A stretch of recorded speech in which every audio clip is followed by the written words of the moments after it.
L'évangéliste Elie Patrice vous explique le contenu des messages qu'il prêche sur le sacrifice de Jésus-Christ qui peut transformer votre vie. Comment vivre avec ces vérités, dans quel cadre les utiliser et ce que Dieu produira dans votre vie. Écoutons-le, car comme il le dit, votre situation dépend de l'enseignement que vous recevrez et qui moule votre mentalité. Vous devenez libre dans le domaine de la vérité sur le sacrifice de Jésus que vous annoncez et acceptez. Je suis l'évangéliste Elie Patrice de la mission La Voix du Saint-Esprit et du ministère d'Élie. Voici le contenu des messages précieux qui portent sur le sacrifice de Jésus-Christ de Nazareth que je prêche, dans quel cadre les utiliser et quels sont les résultats que Dieu produira dans votre vie. Si vous comprenez ce que Jésus a subi pour vous, dans son dos, sur son visage, dans ses mains, sur sa tête, dans sa circoncision en tant que votre substitut, cela pourra vous assurer la protection, la guérison et la vie victorieuse. La faveur et la grâce vous accompagnent. Une nouvelle identité de privilégié, le succès et la réussite dans vos entreprises, une position de tête et l'aboutissement de toutes choses dans votre vie sous le contrôle absolu de Dieu. Un nouveau départ et un héritage de bénédiction en Christ. Vous saurez exercer votre autorité spirituelle en chassant les démons selon leurs œuvres. L'évangéliste Elie Patrice met à votre disposition des messages précieux sur le sacrifice de Jésus-Christ qui pourront transformer votre vie. Si vous comprenez et vivez avec ce que Jésus a subi dans le dos, dans son visage, sur sa tête, dans sa circoncision, dans ses mains, en tant que votre substitut, cela vous assurera la protection, la vie victorieuse, la guérison, la faveur et la grâce. Une nouvelle identité de privilèges, le succès et la réussite sous le contrôle et la direction de Dieu. Suivez l'évangéliste Elie Patrice sur Béni TV tous les dimanches à 17h15 et les mercredis à 1h30 GMT. Soyez bénis, chers amis, vous qui êtes nombreux à nous suivre de par le monde entier. Nous sommes encore dans la joie de vous retrouver en ce moment précis afin de partager avec vous la parole de Dieu, la bonne parole de Dieu, la parole du salut, la parole de la victoire, la parole de la liberté, la parole de la grâce. Aujourd'hui, nous allons aborder un thème important, à mon sens, qui va nous permettre de comprendre une des raisons fondamentales des problèmes, surtout des chrétiens, des enfants de Dieu. Nous allons parler des 7 étapes à comprendre, les 7 étapes à comprendre pour naître de nouveau, être sauvé, régénéré et puis entrer dans la famille de Dieu. On peut résumer dans ce thème-là comme ceci, les 7 étapes du salut. Les 7 étapes du salut. Quel est l'intérêt de ce thème, chers amis, à l'écoute? Nous avons fait un constat et je suis sûr que vous avez également fait le même constat. Vous savez, on peut mal naître dans une famille. Malheureusement, force est de constater que nous avons autour de nous des enfants, par la force des choses, qui sont nés mongols, qui sont nés déformés, qui sont nés handicapés.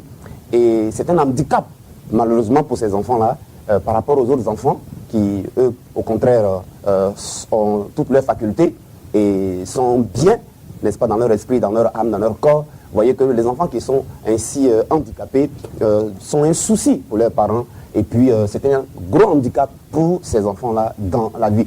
Et c'est comme ça aussi, malheureusement, au parallèle, dans le milieu chrétien, beaucoup de personnes viennent, n'est-ce pas, à Jésus-Christ ou à l'Église pour diverses raisons.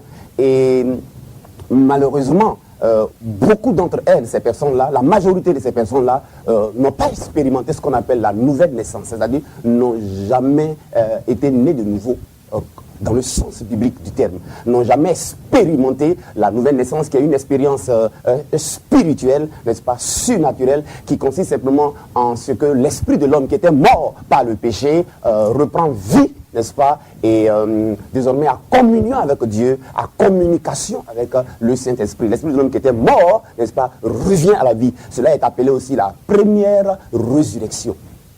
Et quand quelqu'un n'a pas expérimenté la nouvelle naissance, même s'il est à l'église, quelles que soient ses années, mes amis, il ne demeure qu'un religieux et il n'a vraiment pas expérimenté le Christ. Vous allez voir donc que la suite de sa vie ne sera que à l'image de la motivation qu'il a amenée à l'église et à l'image, n'est-ce pas, de ce qu'il a amené donc à Christ.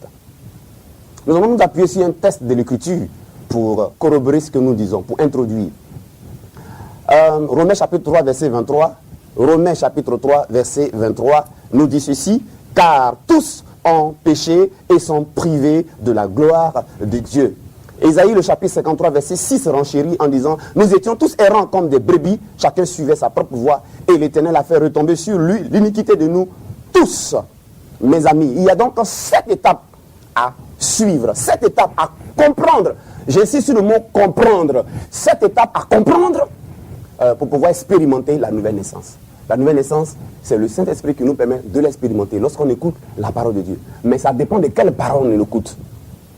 L'orientation de cette parole, voyez-vous, c'est important. Si ce qu'on nous enseigne au départ de notre conversion n'est pas ce qu'il fallait qu'on nous dise, on ne va pas expérimenter la nouvelle naissance. On sera mané. Et ce sont de tels chrétiens, on ne va pas les appeler chrétiens, mais de telles personnes, mes amis, ces religieux qui vont de lieu en lieu, qui n'expérimentent jamais Dieu, qui disent j'ai été à l'église, je n'ai pas vu Dieu, je suis fatigué. Et vous allez comprendre, Dieu va vous faire du bien ce matin et ce jour-ci. Et vous allez donc, comme mon souci, c'est que vous puissiez rentrer en vous-même pour voir sur quelle base vous êtes venu à Christ. Quel message vous avez entendu et que vous êtes venu à l'église, à Christ. Et corriger pour que vous puissiez alors expérimenter la nouvelle naissance que vous n'avez pas expérimentée et qui explique les situations que vous vivez dans votre vie. Donc il y a 7 étapes. La première étape pour expérimenter la véritable nouvelle naissance et naître de nouveau dans le sens biblique du terme, c'est de prendre conscience que vous êtes pécheur. Première chose, il faut donc prendre conscience que vous êtes pécheur. Alors, l'enseignement qu'on doit vous apporter, doit vous amener, doit avoir pour objectif unique de vous amener à la conviction de votre péché. Mais si c'est un message qui vous parle d'autre chose, le Saint-Esprit ne va pas agir pour produire la conviction de votre péché et vous amener donc à la nouvelle naissance. Donc, quel message tu as entendu la première fois pour te donner à Jésus et pour venir à l'église? Ça, c'est déterminant. C'est de ça que dépend du fait que toi, tu es né de nouveau ou tu n'es pas né de nouveau. Tu es mal né ou tu es bien né. Donc, il faut qu'on soit conscient qu'on est pécheur. Alors, comment sait-on qu'on est pécheur? Parce que la Bible dit, on l'a lu, en Romains 3, 23, car tous sont péchés et sont privés de la gloire de Dieu. Comment sait-on que nous sommes pécheurs? Comment sait-on que, comment est-ce que tu vas savoir, toi qui m'écoutes, que tu es un pécheur? C'est simple. Aux yeux de Dieu, et puis aux yeux de toute la création, on est pécheurs, mes amis, lorsque nous n'avons pas la vie de Dieu, Christ en nous. Nous sommes pécheurs lorsque nous n'avons pas la vie de Dieu en nous. Nous sommes pécheurs lorsque nous ne sommes pas régénérés. La régénération, c'est quoi? C'est le transfert dans notre esprit de la vie de Dieu. On est pécheur lorsque notre esprit est encore mort spirituellement. Et qu'ainsi, on est séparé de Dieu et qu'on n'est pas en communion avec Dieu. Comment sait-on, mes amis, qu'on est un pécheur? Parce que c'est déterminant. On est pécheur lorsque on est vaincu et que on n'a pas, n'est-ce pas, on n'est pas victorieux sur le monde et sa convoitise. Lorsqu'on n'est pas victorieux sur le monde et sa convoitise, lorsqu'on fait comme le monde et son système, on est pécheur, même si on est à l'église. Lorsqu'on n'est pas victorieux sur la convoitise de la chair, en ce moment on est pécheur. Aux yeux de Dieu, on est pécheur. Lorsqu'on n'est pas victorieux sur l'orgueil de la vie, on est pécheur. Lorsqu'on n'a pas l'esprit de Christ, on est pécheur. Lorsqu'on n'a pas sa vie en nous, on est pécheur. Notez, hein? Mes amis, lorsqu'on ne vit pas selon la foi de Dieu, on est un pécheur. La foi de Dieu, c'est quoi? Ce n'est pas espérer en quelque chose et puis l'obtenir. Hein? Je crois que je vais avoir une voiture, je crois que je vais me marier. Ce n'est pas ça la foi de Dieu. Mes amis, la foi de Dieu est une foi qui sauve. Qui nous sauve. Donc, lorsqu'on n'a pas la foi de Dieu qui consiste simplement, mes amis, à vivre de la parole que Dieu nous révèle, qui consiste à vivre de la révélation que nous avons de Jésus-Christ et de son œuvre achevée. C'est ça la foi de Dieu. L'homme ne vivra pas de pain seulement, mais de toute parole qui sort de la bouche de Dieu. Mes amis, on est pécheur lorsqu'on est ami du monde et de son système. On est pécheur lorsque on vit selon le train et l'esprit de ce monde. Lorsqu'on ne vit pas selon la parole de Dieu. On est pécheur lorsque nous ne sommes pas conduits par l'esprit de Dieu. On est pécheur lorsqu'on n'est pas transformé. Lorsqu'on n'est pas transformé. Vous voyez? Chers amis à l'écoute, le salut que Jésus est venu nous apporter consiste à nous sauver de cela. Jean 3,16 dit, Dieu a tant aimé le monde qu'il a donné son Fils unique, afin que l'on croit en lui ne périsse point, mais qu'il ait la vie éternelle. Il a aimé quoi? Le monde. Le monde. Pourquoi qu'est-ce qui s'est passé dans le monde? Le monde, avec son système de pensée, son système de vie, son système d'attitude, de comportement, de réflexe et de mentalité, est ennemi de Dieu. N'a pas la même pensée de Dieu. Ne vit pas selon la volonté de Dieu, mais marche selon la pensée de Lucifer, Satan, qui s'est rébellé contre Dieu. Et cela fait que ceux qui vivent ainsi sont en perdition, damnés, leur âme est en route pour l'enfer.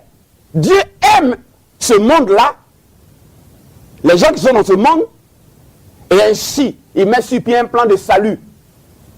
Communiquer sa vie qui rend victorieuse sur le train de ce monde et qui nous permet de marcher selon la pensée de Dieu, selon l'esprit de Dieu, selon la vie de Dieu. Amen. Donc le salut là, son but là, c'est de nous sauver du monde et de son train de vie, de son esprit, parce que c'est ça qui conduit à la perdition. Et la parole de Dieu qui nous permet de le faire, nous donne ainsi la foi que Dieu agrée. On le voit en 1 Jean 2, verset 15 à 17. 1 Jean 2, verset 15 à 17, qu'on va lire rapidement. 1 Jean 2, verset 15 à 17. N'aimez point le monde, ni les choses qui sont dans le monde. Si quelqu'un aime le monde, l'amour du Père n'est point en lui. Vous voyez ça? Car tout ce qui est dans le monde, la convoitise de la chair, la convoitise des yeux et l'orgueil de la vie ne vient point du Père, mais vient du monde. Et le monde passe, et sa convoitise aussi, mais celui qui fait la volonté de Dieu demeure éternellement. Donc on a une grande différence entre le monde, n'est-ce pas, et la pensée de Dieu. Entre le monde et la volonté de Dieu. Voyez-vous, ce n'est pas pareil. Il y a une grande différence. Donc comment on sait qu'on est pécheur? Quand il vit selon le monde et sa convoitise, mon ami. Même si tu vas à l'église, même si tu es bishop. Donc, premier état, il faut prendre conscience. Est-ce qu'en ce moment même là, tu vis selon le monde et sa convoitise? Selon le trait de son esprit, c'est que tu es un pécheur. On le voit. Une telle personne, comme je l'ai dit, son esprit est mort spirituellement. Il opère en scène une telle personne la dégénérescence ou la dégénération. C'est un processus de dégradation, de mort. D'abord spirituel, puis ensuite physique. Donc il faut être conscient qu'on est pécheur. Mes amis, cela manifeste donc des signes évidents qui affectent l'esprit, l'âme et le corps. Cela commence dans l'esprit de l'homme, puis s'étend à son âme et à son corps. Une telle personne donc va vivre des tirs groupés. Le salaire du péché, c'est la mort. Donc première étape. Il y en a qui disent, oh, je ne cherche pas femme des autres. Oh, moi je ne mens pas. La Bible dit tous ont péché. Tous. Il n'y a pas quelqu'un qui n'a pas fait l'expérience du péché. Et aujourd'hui, le monde est entré dans l'église. Première donc étape, il faut être conscient qu'on est pécheur. Et qu'on a besoin d'être sauvé du péché. Première étape. Pourquoi? Parce qu'on n'est pas capable, n'est-ce pas, de vaincre le monde et sa convoitise. Nous-mêmes, on est dedans. On voit ça dans notre vie. Quand on nous regarde, puis on regarde les gens du monde, il n'y a pas de différence. Il n'y a pas de différence. Mon ami, tu es un pécheur. Aux yeux de Dieu, tu es un pécheur. Tu es un pécheur.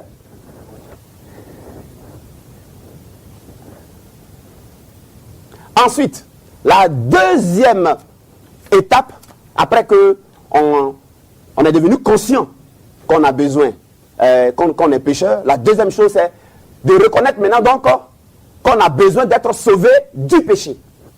Jésus est mort pour nous sauver du péché. Première étape, il est important de reconnaître que nous sommes pécheurs. Maintenant, on a reconnu ça. Deuxième étape, c'est quoi? C'est de reconnaître que notre vrai besoin, c'est d'être sauvé du péché. Et c'est là qu'il y a un gros problème au niveau du corps de Christ. Mes amis, si la preuve est apportée que nous sommes pécheurs, la question maintenant que nous devons résoudre, c'est de savoir notre véritable besoin. Notre véritable besoin, mes amis, ce n'est pas de nous marier. Notre véritable besoin, ce n'est pas de voyager. Notre véritable besoin, ce n'est pas d'avoir la promotion. Ton véritable besoin, frère, ce n'est pas la satisfaction des besoins de l'existence. En Matthieu chapitre 6, verset 19, verset 33, Jésus dit quoi? Votre Père Céleste sait que vous en avez besoin. Il sait qu'on en a besoin. Moi, il y en a vu un père de famille qui ne connaît pas ses responsabilités. Il sait que son enfant a besoin de manger. Il sait qu'il a besoin d'être entretenu. Il sait qu'il a besoin d'être habillé. Il sait qu'il a besoin de se détendre. Il a besoin aussi parfois de voyage. Notre Dieu créateur dit, il sait qu'on en a besoin. Mais il dit, les païens là, c'est eux qui font de ça leur recherche. La recherche de toute leur vie. À travers des délivrances interminables et des programmes. D'où le centre de ces programmes-là, c'est quoi? La satisfaction de nos besoins d'existence. Or, notre vrai besoin, c'est être sauvé du péché qui nous détruit. C'est être sauvé du péché qui fait qu'on manque le but et qu'on est privé de la gloire de Dieu, qui est la vie du succès de Dieu, qui est la vie de la réussite, qui est la vie de la plénitude, qui est la vie comblée et abondante et épanouie, selon Jean chapitre 10, verset 10, dans sa deuxième partie. Donc, malheureusement, les gens viennent à l'église et on ne leur fait pas comprendre quel est leur véritable besoin. On ne leur fait pas comprendre qu'ils sont des pécheurs. Et que c'est ça qui fait qu'ils vivent ces problèmes-là qu'ils vivent. Comment voulez-vous qu'un enfant qui est séparé de son papa puisse réussir dans la vie? Qui est en parole avec son père, il ne peut pas réussir. Il faut d'abord qu'il revienne à son père, le fils prodigue. Dans l'huile de Luc.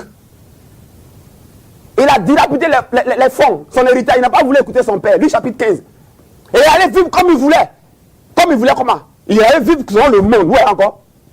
On est pécheur quand on vit selon le monde. Il allait vivre selon le monde.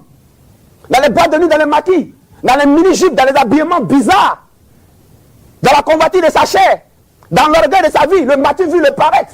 Il allait vivre. Il allait vivre. Mais il n'y a pas la vie selon le monde. Ça fait périr. Jean 3, 16. Ça fait périr. Si on ne sort pas de ça, par la vie de Christ, on périt. Il est revenu à Dieu. C'est ce qu'on appelle la repentance, à son Père. Il dit, j'irai vers mon Père, je dirai, j'ai péché contre Dieu, contre le ciel et contre toi. Je ne suis pas digne d'être appelé comme ton fils. Prends-moi comme un mercenaire, mais j'ai péché.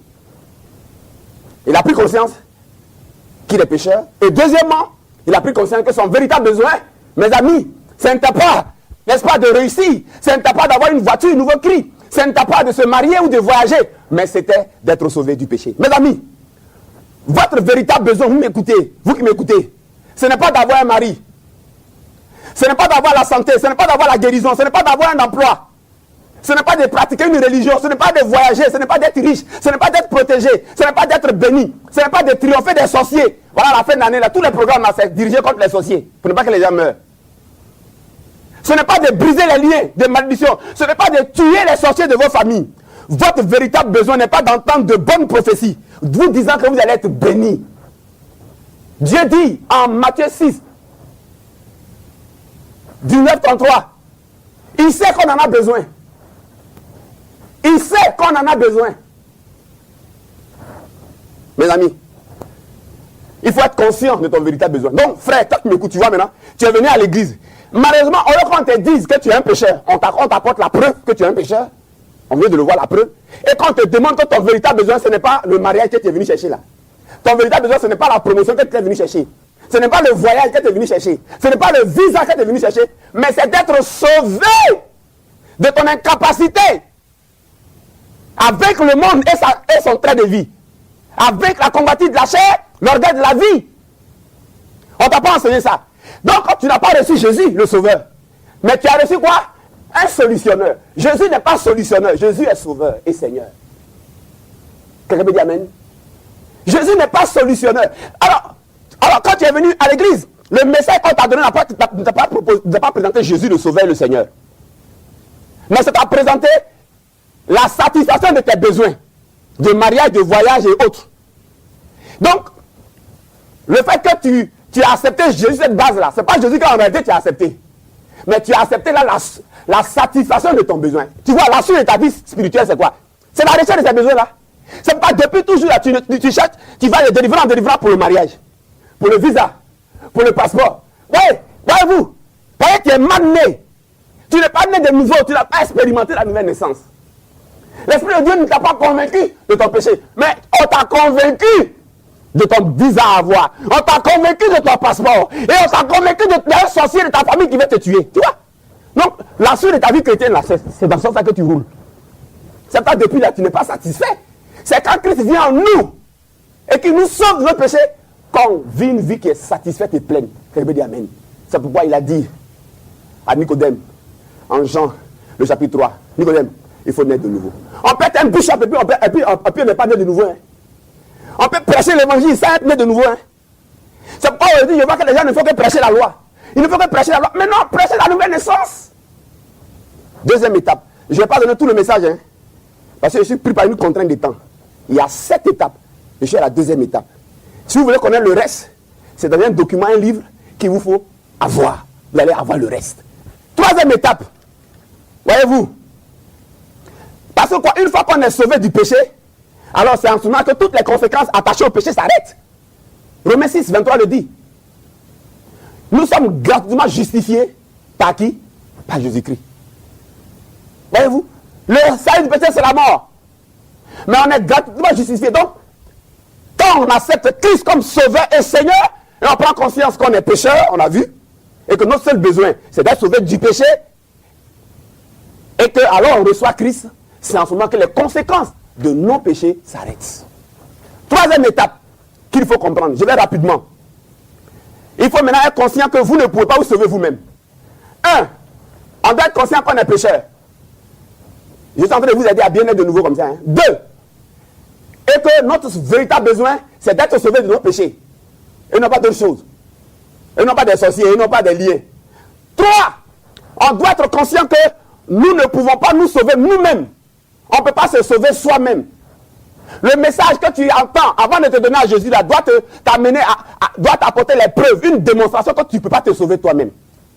Voyez-vous? Appliquer les lois morales, ça ne peut pas te sauver toi-même. Faire des pèlerinages ne sauve pas. Gêner, ça ne sauve pas. Prier, ça ne sauve pas. Combattre, ça ne sauve pas. Briser les liens, ça ne sauve pas. Faire offrande, ça ne sauve pas. Payer les dîmes, ça ne sauve pas. Quoi qu'il faut payer dîmes. Être gentil, ça ne sauve pas. Ne pas chercher femme de son prochain, ça ne sauve pas. Préparer du bon manu, donner à manger aux pauvres, ça ne sauve pas. Quoi que ce soit que tu fasses, ça ne va te sauver. Ça ne peut pas te sauver. Ça ne peut pas te rendre vainqueur sur le monde et sa convoitise et le train de ce monde. Ça ne peut pas. Quoi que vous fassiez, vous sauver n'est pas votre pouvoir. Ton pasteur ne peut pas te sauver. Moi, il ne peut pas te sauver. Le curé va te sauver. Le pape va te sauver. Un bishop ne peut pas te sauver. Sa prière planétaire, onction monumentale et continentale et océanique ne peut pas te sauver. Ça ne peut pas te sauver. Mes amis, la Bible dit en Acte 4, 12, il n'y a de salut en aucun autre. Si ce n'est qu'en Jésus-Christ. On me dit qu'il est l'heure. Oh, j'ai beaucoup à vous dire. Mais j'ai beaucoup à vous dire. Pourquoi? Parce que être sauvé signifie beaucoup de choses. Être sauvé signifie passer de la dégénération à la régénération. Être sauvé veut dire recevoir en nous le transfert de la vie de Dieu. Recevoir la vie éternelle, la vie divine. Est-ce que toi, tu peux te faire recevoir la vie de Dieu toi-même? Est-ce que prier fait recevoir la vie de Dieu? Est-ce que jeûne fait recevoir la vie de Dieu? Non. C'est la mort et la résurrection de Jésus-Christ. En quoi on met notre confiance? C'est cela qui nous fait, qui nous donne la régénération. Seul Christ ressuscite notre esprit qui est mort et nous rend victorieux du monde et de sa convoitise. Nous rend victorieux du péché qui conduit à l'enfer. Seul Jésus-Christ peut le faire. C'est pourquoi Jésus est sauveur. C'est pourquoi tu as besoin de lui, frère. Ce n'est pas un guide religieux. Il n'est plus qu'un prophète. Qui dit mieux? Être sauvé signifie aussi, on le voit à Jean 1, 12, 13, à tous ceux qui l'ont reçu, à ceux qui croient en son nom, elle a donné le pouvoir de devenir enfants de Dieu, lesquels sont nés non du sang, ni de la volonté de la chair, mais de Dieu. Voyez-vous? Être sauvé, je termine par là, signifie aussi être racheté. C'est-à-dire être acquis de nouveau. C'est-à-dire être converti en ce qui est précieux. Et ça, c'est le sang de Jésus qui le fait. Est-ce que toi, tu peux te faire acquérir de nouveau? Tu peux t'arracher à un ancien propriétaire pour devenir maître? Être libre? Non! Seul le sang de Jésus-Christ le fait. C'est ce qui est affranchi. Voyez-vous? Être sauvé veut dire donc avoir sa dette payée. La dette vis-à-vis du péché, bien entendu. Nous allons poursuivre dans la deuxième partie tout à l'heure. Mais prenez conscience. Vous êtes venu à Jésus sur quelle base même? C'est quel message vous a donné? Vous êtes venu à Jésus-Christ. Vous êtes venu à un solutionneur ou au sauveur et au Seigneur? Si vous êtes venu au sauveur et au Seigneur, vous voyez que votre vie est comblée et épanouie. Parce que ce n'est plus vous qui vivez, mais c'est Christ en vous qui vit. Vous venez de son succès, de sa victoire, de sa liberté. Ce n'est pas vous qui faites effort. Il aide votre libre arbitre à marcher selon sa volonté. Mais vous n'êtes pas venu à un sauveur, ni au Seigneur. Vous êtes venu à un solutionneur. C'est pour ça que vous cherchez seulement des solutions de part et d'autre. Jésus n'est pas solutionneur. Jésus est sauveur. Jésus est Seigneur. À tout à l'heure pour la suite de ce message. Ne décrochez pas. La semaine prochaine, que Dieu vous bénisse. Amen. Vivre avec la vérité de ce message sur l'écoulement du sang de Jésus-Christ au niveau de son prépuce coupé permettront à votre vie d'être un privilège en toutes choses du fait de votre nouvelle identité en Christ. Vous ne serez plus concerné par tout ce qui concernait votre passé et vos parents biologiques. Vivre avec la vérité de ce message sur l'écoulement du sang de Jésus-Christ au niveau de son visage permettront à votre vie d'attirer des faveurs et la grâce en toutes choses et partout où vous arrivez. Vous pouvez vous aussi l'expérimenter. Vivre avec la vérité de ce message sur l'écoulement du sang de Jésus-Christ au niveau de sa tête permettront à votre vie d'accéder à une position de tête, d'impact et de briller dans votre génération pour aboutir conformément au plan de Dieu pour vous. Tout dans votre vie sera conduit, décidé et contrôlé par lui de main de maître. Tout ce qui vous arrivera, en bien ou en mal, n'aura désormais plus la même signification. Vous pouvez vous aussi l'expérimenter. Vivre avec la vérité de ce message sur l'écoulement du sang de Jésus-Christ au niveau des meurtrissures de son dos permettront à tous les malades de jouir d'une bonne santé divine, à leurs maladies et handicaps de guérir et à tout mal envoyé contre vous de se transformer en votre bien. Vous pouvez vous aussi l'expérimenter. Vivre avec la vérité de ce message sur l'écoulement du sang de Jésus-Christ au niveau de ces mains percées permettront à votre vie de réussir, de prospérer et d'avoir du succès dans tout ce que vous entreprendrez. Vos réalisations et accomplissements forgeront l'admiration de tous. Vous pouvez vous aussi l'expérimenter.